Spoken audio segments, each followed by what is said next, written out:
You know, so shout out to the delegate, whatever, Plasky. Shorty's definitely in hot water. Yo, bro, you know who else is in hot water? My nigga Jay-Z, bro. He's gotta come to the carpet Jigga man, to explain Jigga man. why he won't make artists fair deals. Because we were supposed to speak about this a long time ago, but we just got past it. My man LaRussell speaks on his interaction with Roc Nation. Roc Nation, they did some funny. They sent me an offer in the terms, but then it had no money attached to it. It was a $15,000 discretionary fund. That's yours. You're gonna deliver these projects under these terms, 10% 360. And like, what you think? I'm like, where's the money? He's like, what you mean? And I'm like, bro, it's only 15K. He's like, oh no, this ain't it. He makes a call. They sent a new offer in 30 seconds. The new offer was much larger, but by that time I was turned off. If I would have signed this 15K, would you have told me you made a $750,000 mistake? If I owned the company, I'd be upset. I don't want to do business with to make mistakes that big. You gonna my business up. I just thought that was slimy, and that's why I was like, I gotta holler at Hov, because do you know you're moving like this? And if you do, it's good. But it felt disrespectful. And then everybody goes with the, oh, it's just business, and you lost generational talent, trying to see if it was gonna bite the bait off the name first. I don't think that you should take it personally, because you don't know how many other artists signed that. See, but that's why we have to. If that's how you doing business, it's predatory. It's beyond the fact that 10 others took it, that 10 others into slavery. I hate that after it comes with the, you so innovative, I love what you got, we love your movement. That's one of them contracts you wouldn't tell that deal in words. You only slide it across the table. We gotta stop doing business like that and just writing it off. So we had the boy LaRussell come out a while back saying that we have obviously Nicki Minaj coming out every other week to speak on Hov and his shady business dealings, him and Desiree Perez. Alleged. Is he alleging it too? I don't know. Hey, all of these people that's coming out about this Roc Nation distro, are they alleging it? We don't know. What don't we know? I don't know what happened. First of all, Ye could be Hov in anything, including putting a business deal together. But we at least know for a fact. Ye owes Big Sean like $3 million. Big Sean. So it was the biggest mistake that they ever put on good music. He sold them more records than anybody. So what did we? He's the biggest 100 million. So yeah, man, give Big Sean his money. I think they worked that out. I think Ye worked that out when he was on the pills one day. Good. But Hov isn't working out any deals with anybody, making any amends, making anything right. What's up with this guy? This your hero. Is he screwing over black people? Or I'm sorry, fledgling artists? Yo, the answer is I don't know. Okay, you want to look at some of the stats and what Russ had to say? Oh, with the Roc Nation deal? Yeah, I think you sent this. So Roc Nation has come out with a distribution platform. Russ calls out Roc Nation for trying to scam artists. Damn. I don't think he used the word scam.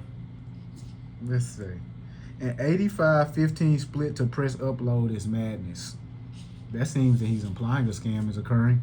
Major labels take 15% distro off the top two, so it seems like they just modeled the business off of that. If you're an artist, this makes no sense to sign up for, in my opinion.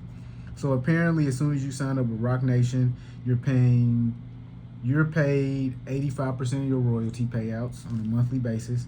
You distribute to 200 plus platforms. Wow. How many platforms do you listen to? 2. The fuck are the other 198 for?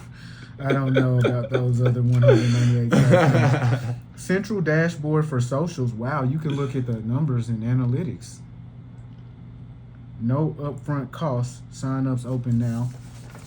So what Russ is saying is people saying I'm hating for educating the public on a bad deal. A bad deal is a bad deal regardless who offer it. Evaluate the terms. Don't just blindly react to brand stamp and forget how to do math. Logos be doing spells on people, man. Damn. Trying to look out for y'all. This is the important part. Basically what Russ is saying is if you were to sign with a major label, you would get a team. You'll get radio, marketing, global offices, the sales team, the editorial leverages, and the relationships of all those people that he just listed. With Roc Nation, you get none of those things, and you're paying the same amount of money. They don't promote your music. They don't inform your music. They don't produce your music, but they get the same amount of money as though you did. Okay. All right? So I'll say that in the research that I did, it sounds as though they are offering those things as a part of their distribution platform. Okay. The access to brand partnerships, syncs, Okay. marketing, some of the things that Russ described. So it is an independent distribution label with major label resources, or that at least that's how it's being presented. So you can call somebody and say, "Hey, can you get over to BET for me or MTV?" What do you mean? Right. Who is that person, and why would they take my call out of the 100,000 people who signed up? You literally sign up for free, so that means there are a lot of people whose calls they're gonna have to take. Well, I mean, you prioritize. It's based on your leverage as an artist. So if I have zero, so out of the 10,000 songs a day, is it 10,000 still? Or is it higher? That are uploaded every day. Let's go with that. To the distribution platforms, that's per day, bro. So Mhm. let's say I upload my song today, and I want some information today on my song. Let's say I'm one of 1,000 people out of the 10,000. Not even mentioning the people who are calling back from yesterday, right? Why would they take my call? Relationships. and you got. But they're the people who I'm paying for the relationship. You gotta be hot though too. You gotta be. Your shit gotta be. You gotta So have. in that case, I don't You gotta need have these- emotion. I don't need these niggas at all in the case that you're saying, because I already have. If I already have the motion when I signed up, I don't need any of this shit that they talking about. Okay, so. Because so if I you're- have the motion, I already have the people. Well, you reaching might not out have to it. me. You might not have it. Well, in some cases, yes.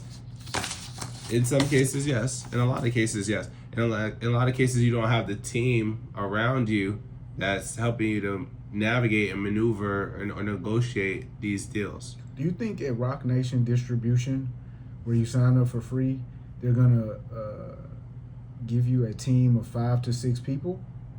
I don't believe so. I don't either.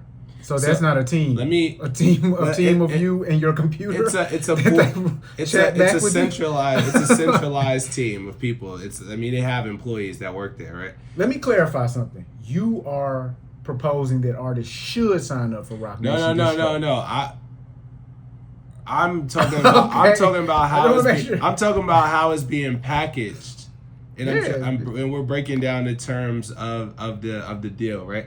I want to compare it to other platforms like Empire, United Masters, or even like a DistroKid. What, like, you're an artist, so I Yeah. want you to tell me, like, what is the best option? Should people do this?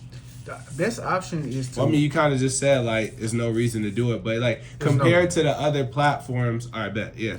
So here, I can't give you any reasons that you should do it above another distribution platform, because you got CD Baby, DistroKid.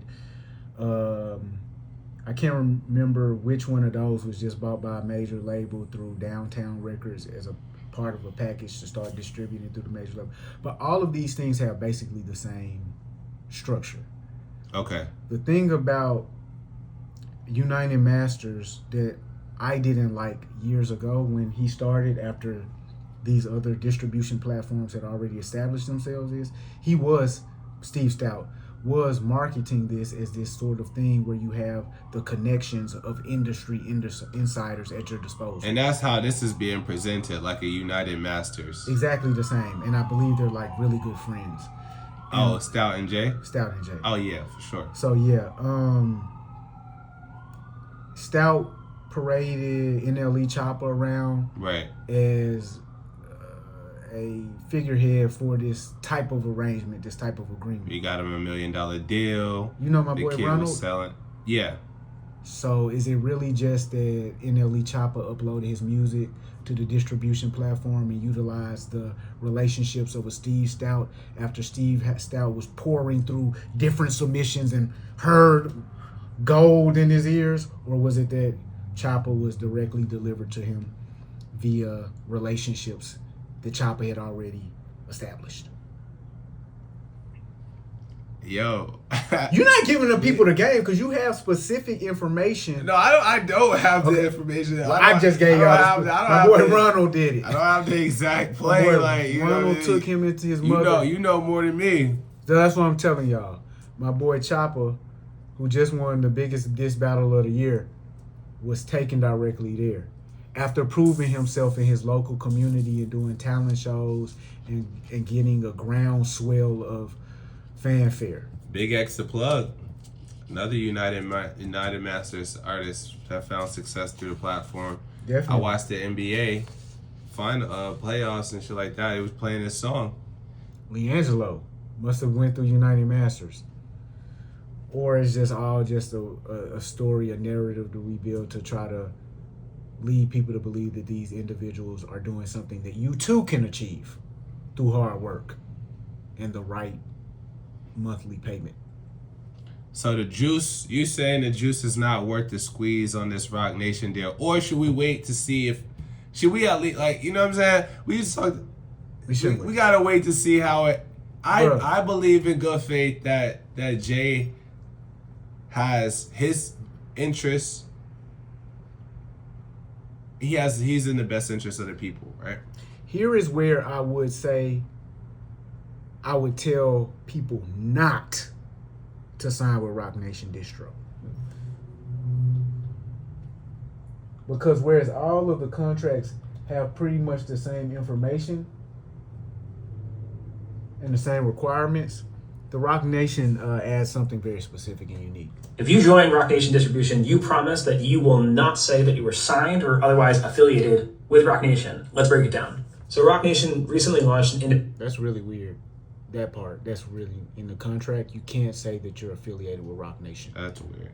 and a distribution company. And the way that they chose to continue that brand name as the name of their distro was very strategic to get people to come in and want to join. Under the theory that artists could say, I'm distributed by Roc Nation, except you go down to the terms and you agree that you will not anyway say that you have any relationship with Roc Nation distro, even though you are signing a very long-term exclusive partnership with the distribution company. I don't know about you, but that kind of feels like high school where you start hooking up with somebody you like and they're just like, don't tell anybody. You are granting some pretty intense exclusive rights to your music. And unlike other DIY distribution companies, there is no end in sight. Once you put it up on the platform, it's up there potentially forever. Because usually there is a term in these DIY distribution companies that says that you can cancel your account at any time and remove your music. And this doesn't say this. This says that Roc Nation can enter into licenses with DSPs and your music will be licensed to these DSPs for the same length that Roc Nation has entered into their agreements with DSPs. Is that a year? Is that 5 years? Is that forever? Who knows? It doesn't say. They make clear that they can terminate this agreement at any time. They just don't want to work with you anymore, but you are locked in for an indefinite amount of time. Don't fall for the brand hype. Make a smart move with your music and find a distribution partner who is going to respect you and your music.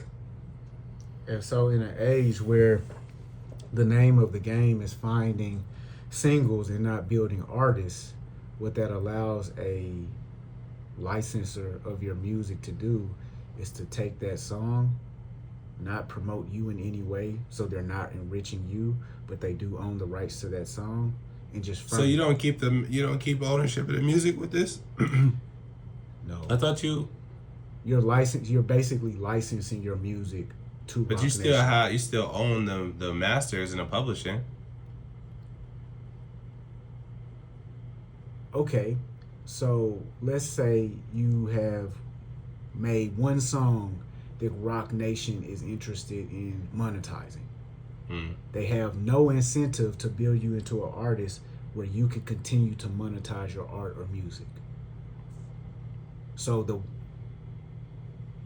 the rights that you own on that song are far less valuable when you're not helped to build a catalog and don't even control the one piece of artistry that has made you somewhat popular. Yeah. And so again, the major label in the past has had the incentive of building an artist up into a career artist so that they can continue to monetize that artist. Right.